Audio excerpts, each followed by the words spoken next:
بطور نمونہ چند ایک عرض کیے. اب ہماری اس مختصر مجلس کی گفتگو ان 7 نکات کے حوالے سے بھی ممکن نہیں کہ وقت قلیل ہے. میں ان 7 میں سے فقط ایک نقطے پر گفتگو کرنا چاہتا ہوں اور وہ ہے آپ کے علم کا نظم و ضبط.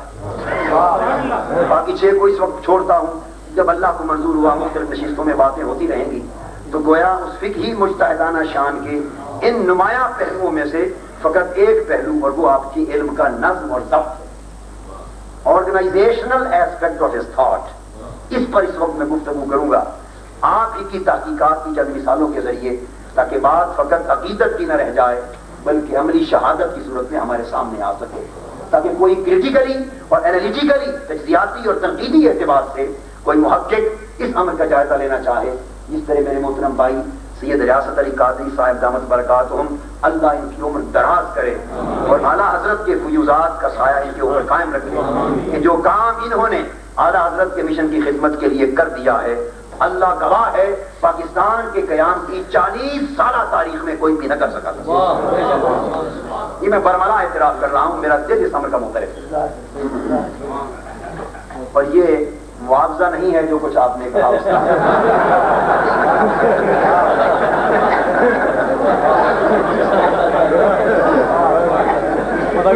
یہ بھی ایک طریقہ ہوتا ہے, مجھے حاجی کا ہے میں تجھے قاضی کہتا رہوں, ایسی بات نہیں ہے. جو کچھ آپ نے کہا وہ مجھ پر زیادتی ہے, جو میں عرض کر رہا ہوں یہ امر واقع ہے. سو آپ کے علم و بیان کا جو نظم و ضبط ہے, آرگنائزیشنل ایسپیکٹ اور ڈسپلن آف ہز تھاٹ, میں یا عرض کیجئے علوم کتابوں کے سمندر گھوٹ کر بھی جانا اور درسی کتابوں میں ساری زندگی پڑھنے پڑھانے میں گزار دینا اور ہزارہا کتابوں کو لکھتے چلے جانا, یہ بات اس وقت تک ان سے بات نہیں بنتی جب تک علم میں نظم پیدا نہ ہو. کہ نظم کے بغیر علم نہیں بنتا, بغیر نظم کے فقط ادراک رہتا ہے. علم کی تعریف ہی یہ ہے کہ جب ادراک منظم ہو جائے تو اسے علم کہتے ہیں. جب ادراک منظم ہو جائے. اب مولانا منتخب الحق صاحب قادری بیٹھے ہیں, اس فن پر تو وہ امام ہیں, میں تو مبتدی طالب علم بھی نہیں ہوں, لیکن اہل علم کے سامنے بات کر رہا ہوں کہ ادراک جب حواس خمسہ سے آنے والے ادراکات مدرکات حسی جب عقل کے کارخانے میں آتے ہیں اور ان کی صور حسی کو حصے مشترک قبول کرتی ہے اور اس کے ساتھ خیال ان کو محفوظ کرتا ہے, اور ان کے معنی جزئیہ کو جب صور ان 2 کارخانوں کے حصوں کے بعد جب اس کو آگے تیسرا خیال جا کر قوت حصے مشترک اور حافظہ میں صور حصی جب محفوظ ہو جاتی ہیں تو تیسری سطح پر جا کر متصرفہ تو آگے 5ویں آتی ہے میرے ذہن میں اس وقت. تو حافظہ سے پہلے اس کی صور کو, اس کی معنی جزئیہ کو ذہن میں آ جائے گا وہ اصطلاح, معنی جزئیہ کو وہ تیسرا شعبہ قبول کرتا ہے اور ان معنی جزئیہ کو پھر حافظہ محفوظ کر لیتا ہے. تو پھر ظاہری صورتوں اور معانی کو ملانے کا کام متصرفہ ادا کرتی ہے, اور اس طرح ادراک جب عقل کے کارخانے کے 5 شعبوں میں چل کر ایک تنظیم کے ڈھانچے میں آتا ہے تو اس کو علم کا نام دیا جاتا ہے. وہ وہاں میں وہ جو تیسرا شعبہ یعنی پہلا حصہ مشترک تھا وہ ظاہری صورت کو قبول کرتا ہے اور پھر اس کو جو محفوظ کرتا ہے وہ خیال ہے. پھر جو اس کے معنی اور مطالب ہیں ان کو قوت واہمہ وہمیہ یا وہم یہ قبول کرتا ہے, اور معنی و مطالب کو محفوظ کر لیتا ہے قوت حافظہ. اور یہ دونوں جدا جدا رہتے ہیں, ان میں نظم پیدا نہیں ہوتا. وہ جو دماغ کے بطن اوسط کے اندر ایک تیسری چیز ہے جس کو متصرفہ کہتے ہیں, وہی کبھی متخیلہ کا کام کرتی ہے, وہ معانی اور الفاظ کو ملا کر جب ایک نظم دیتی ہے تو اس منظم ادراک کا نام علم بن جاتا ہے. تو گویا علم وجود میں نہیں آتا جب تک اس کو تنظیم نہ ملے, اور ہمارے ہاں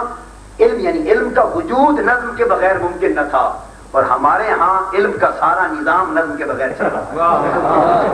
یہ وجہ ہے کہ جو کچھ ہم کمیونیکیٹ کرنا چاہتے ہیں, اگلوں کو منتقل کرنا چاہتے ہیں, سمجھانا چاہتے ہیں نوجوان نسل کو, جدید تعلیم یافتہ طبقے کو, وہ اسے کمیونیکیٹ نہیں ہونے پاتا تو ہماری اور ان کی آپس میں نہیں بنتی. سو وہ ہمارے خلاف رہتے ہیں, ہم ان کے خلاف رہتے ہیں. یہ ساری خرابی ہمارے ہاں نظم کی کمی.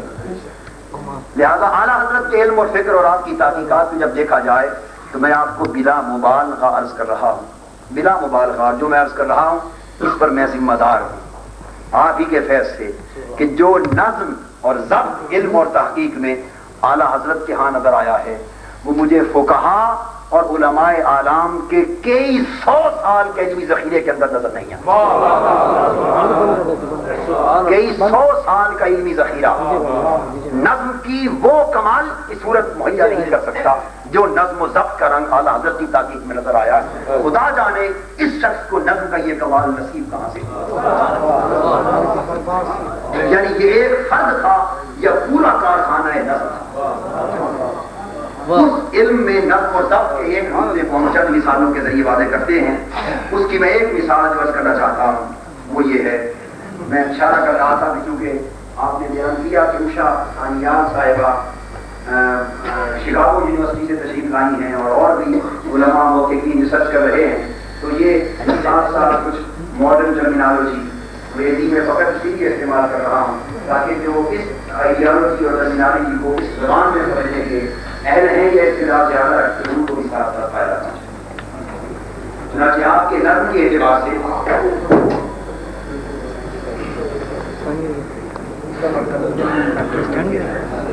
پہلی صورت جو ہمیں نظر آتی ہے وہ قابل توجہ ہے کہ اصول فقہ کی جتنی کتابیں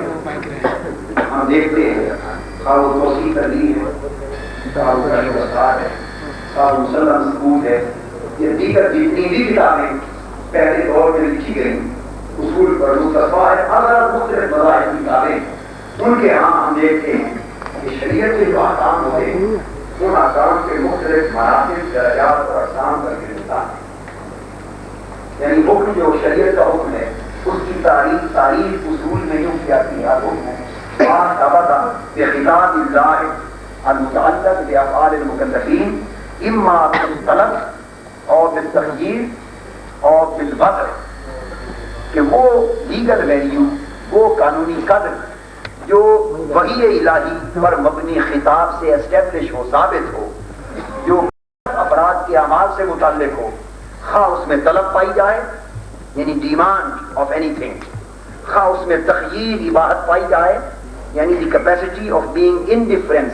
پائی جائے, خواہ وضع پائی جائے یعنی میئر ڈیکلیریشن پائی جائے, تو ایسی لیگل ویلیو اور قدر کو حکم کا نام دیا جاتا ہے. چنانچہ یہ حکم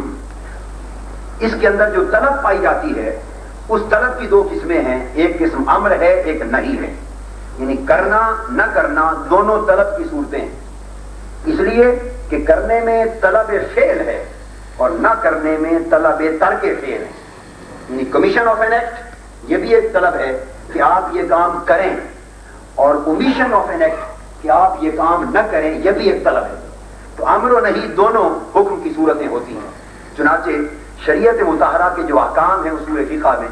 علماء اور اصولیین نے جو بیان فرمائے ان کی اقسام اس نسبت سے بیان کی کہ ان میں امر کے احکام بھی آئے اور نہیں کے احکام بھی آئے, اور پہل جو کتابیں اصول فقہ پر لکھی گئیں ان میں 5 اقسام کا ذکر ملتا ہے: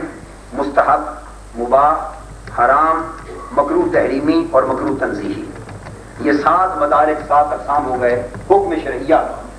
پھر مزید اصولیین نے کام کیا, اس اسکوپ کو احکام شریعہ کی روشنی میں اور توسیع دی, پھیلایا, تو 7 سے 9 اقسام اور 9 مراتب وجود پذیر ہوئے جن کو انہی علماء اصولیین نے بیان کیا, اور وہ ہوئے فرض, واجب, سنت مؤکدہ, سنت غیر مؤکدہ, مستحب, مباح, حرام, مکروہ تحریمی اور مکروہ تنزیہی. اعلیٰ حضرت سے پہلے کتابوں میں ان چیزوں کا تذکرہ ترتیب سے کثرت کے ساتھ ملتا تھا. اب جو بات میں عرض کرنا چاہتا ہوں وہ یہ کہ میں نے جب ان 9 احکام کو, اقسام حکم شرعی کو یا گریڈز آف لیگل ویلیوز کو جب پڑھا تو میرے ذہن میں ایک ہیجان پیدا ہوا. وہ یہ کہ جب طلب فعل اور ترک فعل دونوں کی یکساں ہیں تو اس کے درجات بھی یکساں ہیں, تو طلب امر میں بھی درجات اور مراتب برابر ہونے چاہیے, اور طلب ترک فعل, طلب نہیں میں بھی درجات, سطح اور مراتب برابر ہونی چاہیے. یعنی طلب کی جو سطح پازیٹو سائڈ میں امر کی طرف ہے بالکل اسی طرح کی ایک سنگین اور سخت سطح نیگیٹو سائڈ پہ بھی ہونی چاہیے, اور جس طرح درجہ بدرجہ ہم نیچے اترتے چلے جائیں امر کی طرف, اسی طرح درجہ بدرجہ نہیں کی طرف بھی آنا چاہیے. یہ ممکن نہیں ہو سکتا کہ طلب امر کی طرف 5 درجے ہوں یا 6 درجے ہوں اور طلب نہیں کی طرف 3 یا 4 رہ جائیں،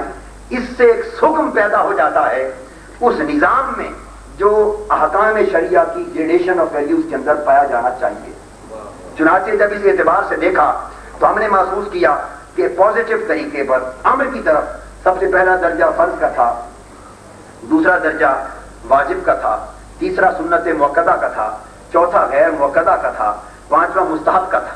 5 درجے امر کی طرف تھے اور نیچے دونوں کے لیے مشترک مباح تھا۔ اب ان 5 درجوں کے بالمقابل ہر ایک کے بالمقابل اسی سطح کا ایک درجہ نہیں بھی ہونا چاہیے، یہ تو کفلی بات ہے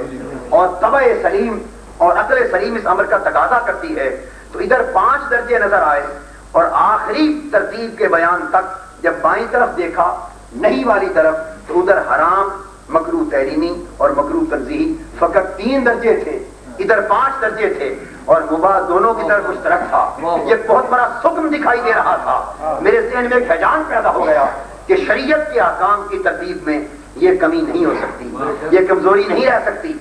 یہ تو اخذ کر کے نظم اور ضبط دے کر مرتب کرنے والوں سے کچھ کمی ایسی رہ گئی کہ ترتیب پورے طور پر نہ دی جا سکی، ورنہ امر واقعہ یہ ہے کہ اگر 5 مدارک ادھر ہیں تو 5 ہی مدارک ادھر ہونے چاہیے تھے اور 11واں دونوں کے لیے مشترک ہوتا۔ کتابیں کھنگالی، اصولیین کو دیکھا، فقہا کے ہاں پڑھا، ترتیب مدارج احکام کی دیکھی، اس نظم اور اس ترتیب کے ساتھ وہ احکام کسی جگہ یوں نظر نہ آئے کہ ایک کے مقابلے میں دوسرے کو رکھ کر اس کے وزن اور سطح کو پرکھا جا سکے۔ تا آگے ایک روز میں اعلیٰ حضرت کی فتاوی رضویہ کی جلد اول اپنے لا کالج پنجاب یونیورسٹی میں اپنے طلباء کو پڑھانے کے لیے احکام کی حکمت پر مطالعہ کر رہا تھا تو دوران مطالعہ میں چونک اٹھا، میرے رونگٹے کھڑے ہو گئے اور میری زبان سے اللہ اکبر نکلا یہ دیکھ کر کہ اس تاریخ اصول فقہ میں اعلیٰ حضرت کے نام پر یہ پہلا فرد تھا جس نے اس نظر آنے والی کمزوری کو دور کر کے 5 مدارج امر کے مقابلے میں 5 مدارج نہی کو ترتیب دیا۔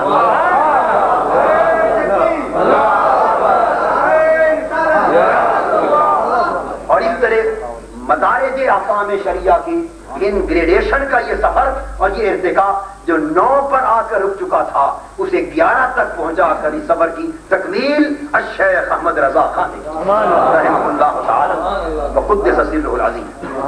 وہ کس طرح آپ نے فرمایا کہ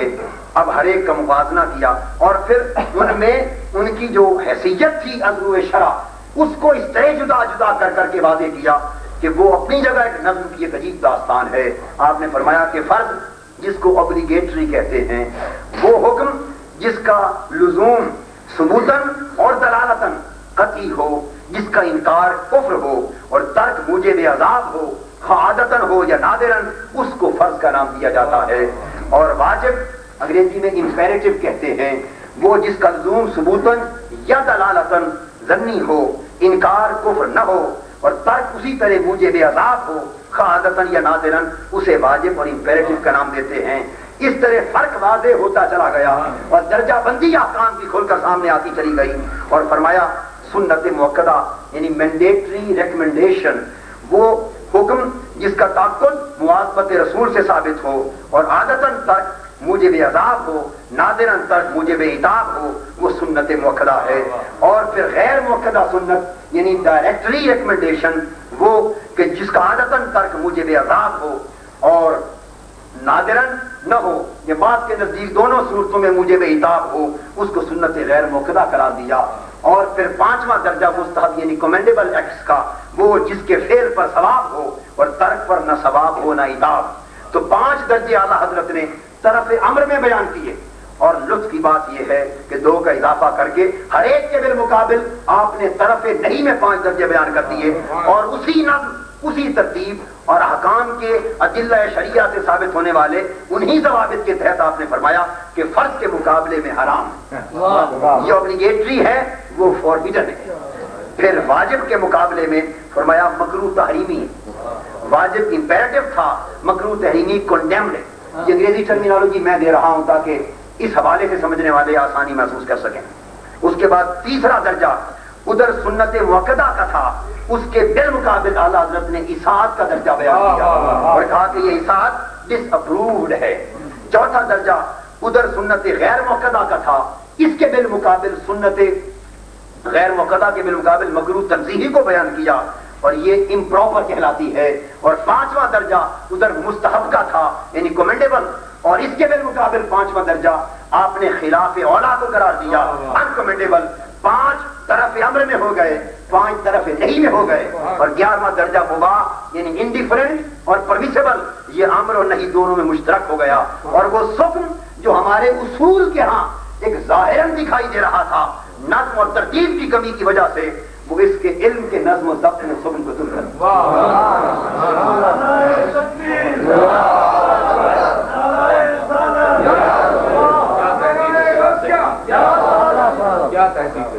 حاضرین محترم۔ اور پھر اعلیٰ حضرت نے یہ بیان کر کے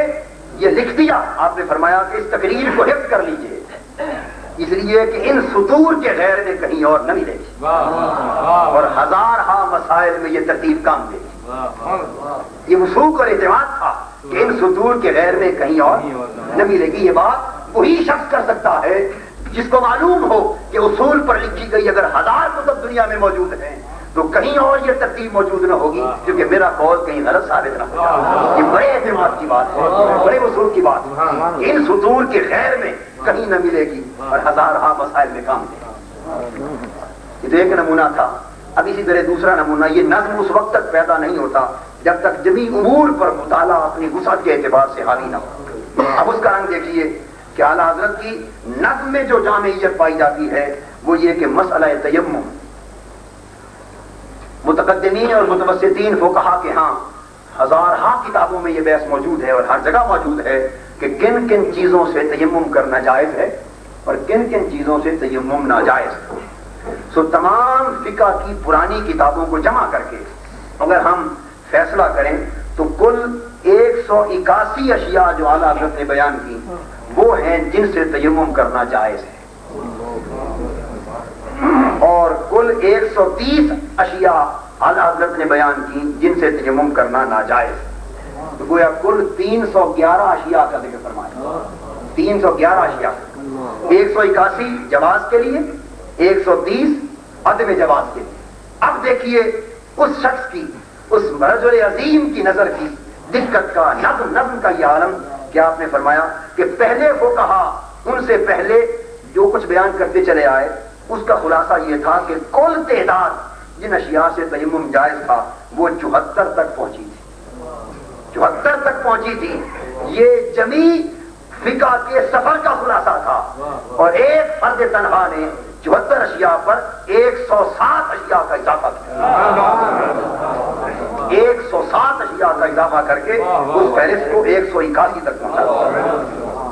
اور پہلے فقہا نے عدم جواز کے سلسلے میں کہ جن سے تیمم ناجائز ہے کل کتابوں کا ذخیرہ جمع کریں تو 58 اشیاء بنتی تھیں، ان 58 کے علاوہ آپ نے 72 اشیاء کا مزید اضافہ کیا۔ یہ نظم کا عالم کی ہر شے کی ماہیت کو دیکھتے اور جس میں جو خاصیت پائی جاتی اس کا اطلاق کرتے چلے جاتے، ایکسٹینڈ کرتے چلے جاتے، اور جب علم میں یہ نظم آ جائے تو پھر اس کو وسعت دینا بڑی بات نہیں رہتی۔ اس کے بعد ہم اعلیٰ حضرت اسی نظم کے سلسلے میں ایک اور تیسرا پہلو دیکھتے ہیں، اور وہ بھی تیمم کے حوالے سے کہ جب متیمم جس شخص نے تیمم کیا ہو نماز پڑھ رہا ہو پانی نہ ہونے کے باعث، اور نماز سے قبل یا نماز کے بعد فوراً اسے پتا چل جائے کہ فلاں شخص کے پاس تو پانی موجود ہے اور میں وضو کر سکتا، ایسی صورت میں اس کی نماز ہوگی یا نہ ہوگی، یا لوٹائے یا نہ لوٹائے، وضو کر کے پھر پڑھے نہ پڑھے، یہ ایک مسئلہ پیدا ہو گیا۔ اس کو فقہا نے ڈسکس کیا، اپنی کتابوں میں بیان کیا، بے شمار کتب میں اس مسئلے پر روشنی ڈالی گئی، اور اعلیٰ حضرت نے اب یہ دیکھیے نظم کی ہم بات کر رہے تھے، بحث بے شمار فقہا نے کی، بے شمار ائمہ اور علماء نے کی، بحث میں کوئی کمی کتب فقہ میں موجود نہ تھی، آرگنائزیشن موجود نہ تھی، ضبط موجود نہ تھا، مباحث منتشر موجود تھی لیکن ضبط موجود نہ تھا۔ اس کے نتیجے میں مختلف کتابوں کے حوالے سے اعلیٰ حضرت نے 3 قوانین وضع کیے سابقہ علماء کی، فرمایا کہ ان اصولوں اور ضابطوں کے مطابق ایک قانون حضرت صدر الشریعہ کا بنتا ہے صاحب توضیح، دوسرا قانون امام زیدی کا بنایا بیان کیا، تیسرا قانون امام حلبی کا بیان کیا۔ اس مسئلے پر 3 قوانین بیان کر کے انہوں نے جو کچھ تحقیق کر کے لکھا تھا، پھر ان کی کمزوریاں جو فقہی اعتبار سے، دلیل کے اعتبار سے سامنے آئیں، ان پر کلام کیا۔ صدر الشریعہ کے قانون پر 3 اعتبارات سے کلام کیا، امام زیلعی کے قانون پر 11 اعتبارات سے کلام کیا، امام حلوی کے تحقیق پر قانون پر 9 اعتبار سے کلام کیا۔ اس کلام کرنے کے بعد آپ نے اپنا قانون اسی مسئلہ تیمم کے ایک جز پر، تیمم میں ہزارہ مسائل، فقط ایک جزئیے پر آپ نے اپنا قانون مرتب فرمایا اور اس کا نام رکھا قوانین رضوی۔ اور اس قوانین، یہاں تک تو بات معمولی نظر آتی، لیکن لطف کی بات یہ ہے کہ کتنی وسعت اس کے نظم علم کے اندر تھی کہ قوانین رضوی کو مرتب کر کے اس کے اندر اس تیمم کے مسئلے کے ایک جزئیے پر آپ نے 426 اقسام کو بیان کیا، 426 اقسام کو بیان کیا اور ان کو 19 قاعدے مرتب کر کے بتایا۔ یہ تو مسئلہ تیمم کے ایک چھوٹے سے جزئیے پر ان کے نظم کا یہ عالم ہے، وسعت نظم کا یہ عالم۔ 19 قاعدے مرتب کیے، 426 اقسام کو بیان کیا اور ہر چیز کو اپنے اپنے محل پر رکھ کر اس کا اصول دے۔ یہ وہ نظم تھا جو پہلے کسی کتاب میں درج نہ تھا۔ اس پورے ذخیرے کے منتشر مباحث کو ایک حتمی نظم کی شکل دیکھ کر اعلیٰ حضرت نے امت مسلمہ کے سامنے پیش کیا۔ اس طرح ایک اور مثال عرض کرنا چاہتا ہوں، اور وہ بھی مسئلہ وضو سے متعلق ہے، اسراف فی الوضو پر، یعنی آپ پانی ضرورت سے زائد اگر خرچ کریں وضو میں تو اس کا حکم کیا ہے۔ اس پر بھی مباحث موجود تھی، وہ کہا کہ ہاں، لیکن وہی بات کہ نظم نہ تھا۔ نظم کے فقدان کی وجہ سے جگہ جگہ ان کے اقوال، آراء اور فتاوی میں اختلاف نظر آتا تھا اور پڑھنے والا اس کو تضاد تصور کرتا تھا۔ چنانچہ علامہ حلبی اور طحطاوی کے ہاں اسراف فی الوضو کے مسئلے پر حرام کا فتویٰ ملتا تھا کہ ضرورت سے زیادہ پانی خرچ کرنا وضو کے لیے حرام۔ مدقق کلائی کے نزدیک مکروہ تحریمی کا فتویٰ ملتا تھا، زیلعی کے نزدیک مکروہ تنزیہی کا فتویٰ ملتا تھا، امام ابن امام صاحب فتح القدیر ان کے نزدیک خلاف اولا کا فتویٰ ملتا تھا۔ جب یہ 4 فتاوی جدا جدا تھے تو سمجھ میں نہیں آتا تھا کہ اس میں سے یہ تطبیق بین الاقوال کی ایک بحث تھی، اور تطبیق بین الاقوال علم کے نظم کا ایک بہت بڑا موضوع ہے۔ یہ نظم علم کی ایک شان ہے، ایک گوشہ ہے کہ مختلفہ اور متضاد اقوال کے مابین تطبیق پیدا کر کے ہر ایک کے جدا جدا محل کو بیان کر کے اسے ایک وحدت کی صورت میں پیش کر دینا، اسی کو علم کا نظم کہا جاتا ہے۔ فتاوی موجود ہیں، تحقیقات موجود ہیں، آراء موجود ہیں، لیکن نظم کے فقدان کی وجہ سے تطبیق نہیں تضاد۔ چنانچہ اعلیٰ حضرت نے ان 4 مختلف اقوال کے جدا جدا محل بیان کیے اور جدا جدا محل بیان کر کے تضاد کو مرتفع کیا اور ایک نظم کی صورت میں اس علم کو، مسئلے کو ہمارے سامنے رکھ دیا۔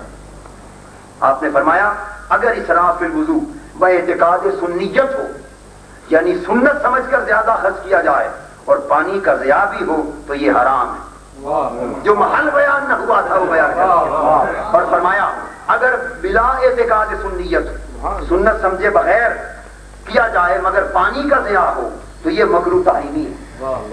اور اگر بغیر اعتقاد سنیت، سنت سمجھے بغیر کیا جائے اور پانی کا ضیاع بھی نہ ہو لیکن ضرورت سے زائد عادتاً خرچ ہو جائے تو یہ مکروہ تنزیہی ہے، اور اگر سنیت کے اعتقاد کے بغیر اسراف ہو اور پانی ضائع بھی نہ ہو اور عادت بھی نہ ہو، نادراً زائد خرچ ہو جائے تو یہ خلاف اولا ہے۔ چاروں کے محل جدا جدا بیان کر کے اس مستقل تضاد کو مرتفع کر دیا۔ اس کو علم کا نظم کہا جاتا ہے۔ 9 کو موالات کے باب میں ذکر کیا، 1 کو معاملت کے باب میں، اور فرمایا کہ تم کس موالات کی بات کرتے ہو اور کس غلط فتویٰ کی بنا پر بر صغیر پاک ہند کی امت مسلمہ کی مذہبی، ملی، قومی، سیاسی، اقتصادی، سماجی اور معاشی حالت کو کمزور تر بنا رہے ہو۔ اس لیے کہ آپ نے فرمایا کہ پہلی شکل میلان قلب کی ہے، دوسری بدعت کی ہے، تیسری اتحاد کی ہے، چوتھی انقیاد کی ہے، 5ویں تبتل کی ہے، 6ٹھی مدارات کی ہے، 7ویں مداہنت کی ہے، 8ویں اقساط کی ہے، 9ویں معاشرت کی ہے اور 10ویں مجرد معاملت کی ہے جو سوائے مرتد کے ہر ایک کے لیے جائز ہے۔ اور پھر آپ نے فرمایا کہ تم نے ترک معاملت والی ساری آیتیں اور حدیثیں پڑھ کر غلطی سے ترک موالات پر چسپاں کر کے امت مسلمہ کی تقدیر کو نقصان پہنچایا۔ ان چیزوں کے حوالے سے جب ہم اس کے اعتبار سے جائزہ لیتے ہیں اعلیٰ حضرت کی خدمات جلیلہ کا، تو ہم اس نتیجے پر پہنچتے ہیں کہ آپ کے علم اور فکر میں جو نظم اور ضبط تھا اور اس نظم کی جو وسعت و جامعیت تھی اس کا نظارہ بڑی مشکل سے اول و آخر اس دور میں کہیں نظر آتا ہے. اور یہ اسی لیے اس نظم کی ایک شکل اور بھی تھی کہ پہلے مسائل شرعیہ پر، مسائل اعتقادی پر، مسائل فقہیہ پر اہل علم گفتگو کرتے تھے، لیکن ان کے دلائل میں نظم نہیں ہوتا تھا، فقط بیان کر کے آگے گزر جاتے. نتیجہ یہ ہوا کہ دلائل کے بیان کے اندر نظم کا طریقہ بھی تاریخ علم و بیان کے اندر جس شان سے اعلیٰ حضرت نے متعارف کرایا اس انداز کے ساتھ پہلے نظر نہیں آتا. آپ نے سجدہ تعظیمی کی حرمت پر لکھا اور نظم دلائل کا یہ عالم کہ پہلے متعدد آیات کو بیان کیا، 40 احادیث کو بیان کیا، 150 فقہی نصوصات کو بیان کر کے ثابت کیا اس نظم کے ساتھ کہ یہ مسئلہ جائز یا ناجائز، اس کی حرمت بیان کی. حضور کے دافع اور صلی اللہ علیہ وسلم کے دافع اور بنا ہونے پر دلائل ایک نظم سے پیش کیے کہ متعدد آیات کو پیش کیا، 50 سے زائد آیتیں پیش کی، 278 حدیثیں پیش کی اس ایک جزئیے پر، اور کثرت کے ساتھ ایک نظم کے دلائل پیش کر کے اس مسئلے کے اس بات کو فراہم کیا. مسئلہ سماع موتا کو پڑھیے، مسئلہ تقبیل وہامین کو پڑھیے، حکم ضیاف کو پڑھیے، حدیث ضعیف کی اقسام کو، ان کی مباحث کو پڑھیے، الغرض دعا بعد جنازہ کو پڑھیے. جن مسائل پر آپ پڑھتے چلے جائیے آپ کو اعلیٰ حضرت کے علم اور ان کی تحقیق کے اندر ایک ایسا عظیم الشان نظم اور ضبط نظر آتا ہے کہ یقین جانیے جو شخص تحقیق کا طالب علم ہے اور جس کو علم سے سچا شغف ہے اور جو ریسرچ کے ضرورتوں اور تقاضوں سے آگاہ ہے، وہ بے ساختہ پکار اٹھتا ہے کہ اے احمد رضا، اللہ پاک نے تجھے امام اعظم رضی اللہ تعالیٰ عنہ کی فقہی فیوضات میں سے کتنا حصہ واقع عطا کیا تھا کہ انسان کی دماغ تیرے فقہی کام کو دیکھ کر رشک کرتا ہے. اور میں بجا طور پر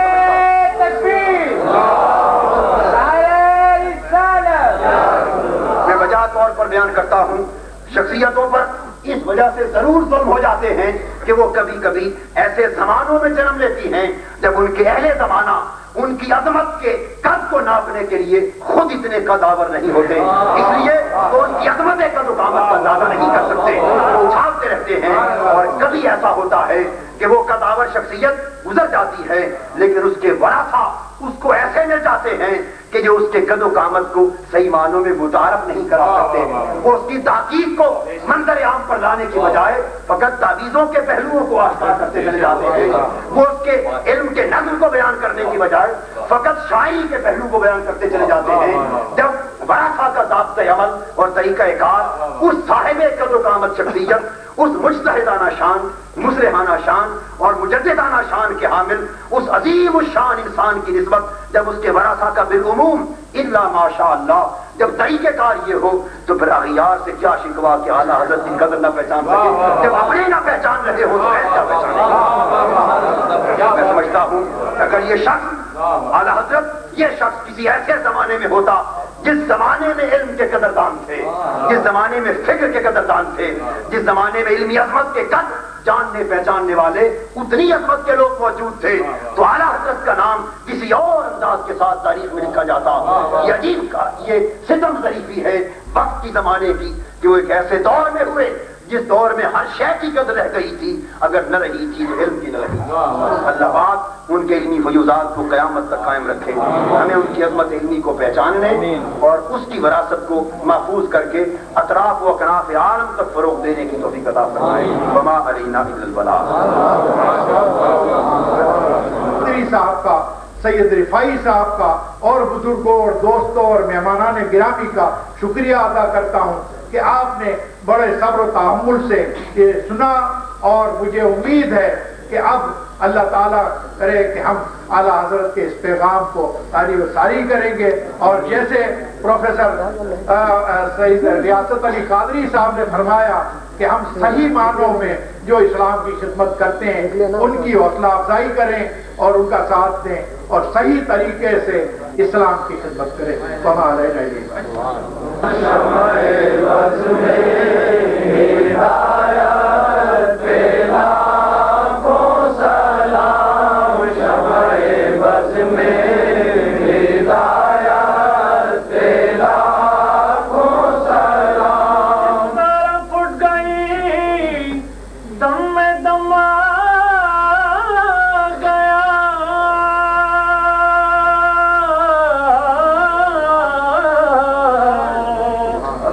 طرف اٹھ گئی دم میں دم آ گیا اس نگاہے عنایت تیرا کو سلام مصطفیٰ جانے رحمت تیرا کو سلام شاخ وفات کا صحرا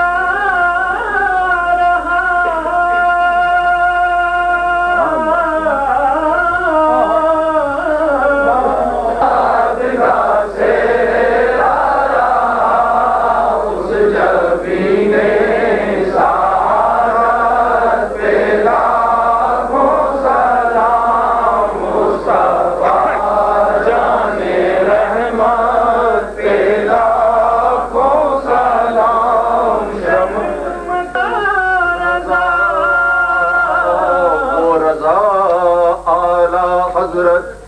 بریلی کے شاہ ان کی ہر ہر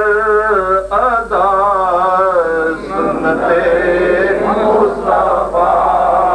ان کی باب مجیدی بے چمکی ضیا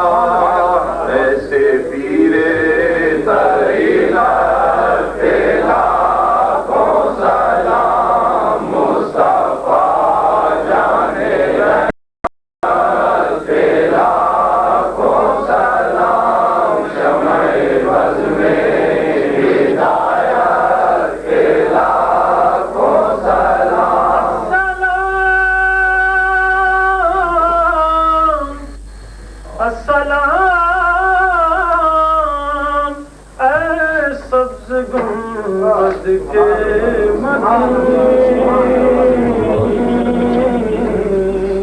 السلام یا رحمت للعالمین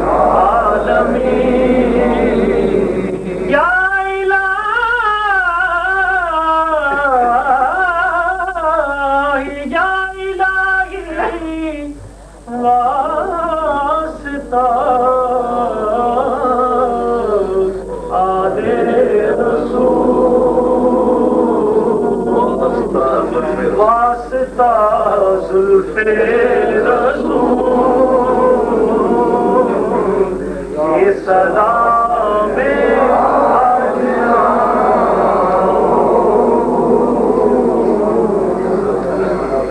حضرات محترم، آج انتہائی خیر و برکت کی بات ہے کہ ہمارے یہاں عالم اسلام کی دو عظیم اور پسندیدہ شخصیتیں تشریف فرما ہیں۔ سب سے پہلے میں درخواست کر رہا ہوں واجب الاحترام پیر طریقت سیدنا طاہر علاء الدین صاحب دامت برکاتہ عالیہ سے کہ آپ دعا فرمائیں۔ بسم الله الرحمن الرحيم اللهم إنا نستعين بك ونتوكل عليك ولا إله إلا أنت لا إله سواك اللهم اصلحنا واصلح أحوالنا واصلح أعمالنا واصلح ديننا واصلح دنيانا واصلح عاقبتنا اللهم اصلح علماءنا واصلح متعلمينا واصلح حكامنا واصلح محكومينا واصلح أرواحنا واصلح أنفسنا واصلحنا واجعلنا من الصالحين اللهم اغفر لأحمد رضا خان وشفع له وادخله فسيح جنانه واغفر لنا ولأمواتنا وأمات محمد أجمعين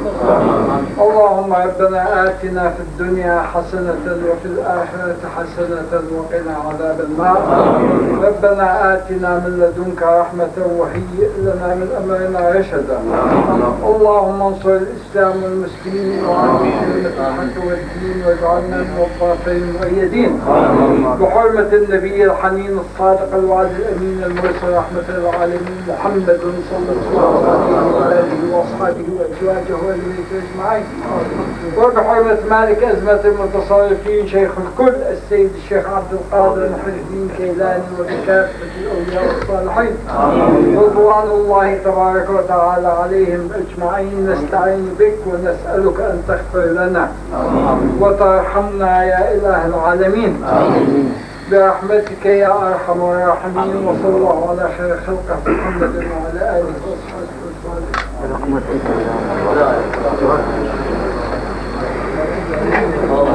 حضرات محترم جو وہ دعائے فاتحہ کے ساتھ دعا بسم الله والحمد لله والصلاة والسلام على سيدنا رسول الله صلى الله عليه وسلم. يا حنان يا منان يا قديم الإحسان يا حي يا قيوم يا ذا الجلال والإكرام يا السماوات والأرض يا الله يا الله يا الله. نسألك باسمك العظيم الأعظم ووجهك الكريم الأكرم وأسمائك الحسنى كلها ما علمنا منها وما لم نعلم وبحرمة نبيك سيدنا محمد صلى الله عليه وسلم قال نبي أوليائه وأحبابه أن تجعل اجتماعنا هذا اجتماعا مرحوما وأمين وأتيه سبقا معصوما ولا تجعل فينا ولا منا شقيا ولا مطرودا ولا محروما. اللهم اغفر وارحم لصاحب هذه الذكرى الإمام الشيخ أحمد رضا خان. اللهم نور قبره وضريحه. اللهم اجعل رحماتك منصبة عليه. اللهم اهد خلفائه وأحبابه إلى ما هديته من الحق. ثبتهم على الحق وانصرهم بالحق وانصر حقهم. اللهم أرنا وإياهم الحق حقا وارزقنا اتباعه وأرنا وإياهم الباطل باطلا وارزقنا اجتنابه ولا تجعله علينا متشابه فنتبع الهوى. اللهم إن هذا الرجل كان صادقا في حب نبيك سيدنا محمد صلى الله عليه وسلم وكان مجتهدا في خدمة الدين. اللهم ادفع عنه آلة السوء وادفع عنه أقوال الظالمين وأوضح حقيقته وبراءته ودعوته واجمع الأمة على محبته ومحبة رسولك صلى الله عليه وسلم. اللهم ألف بين أهل السنة والجماعة في هذه البلاد. اللهم ألف بين قلوب أهل السنة والجماعة في جميع بلاد المسلمين. إنه قوة بيدك يا مقلب القلوب قلوبنا وقلوبهم على رأسك وترضى.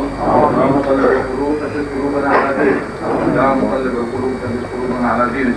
اللهم أعز الإسلام والمسلمين. اللهم انصر إخواننا وفرج عنهم في فلسطين وفي لبنان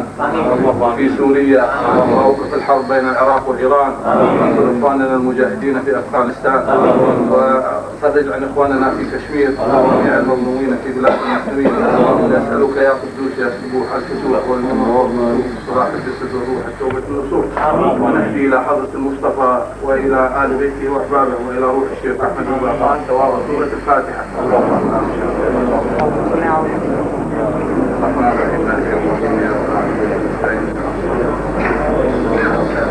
داروں میں لوگوں کو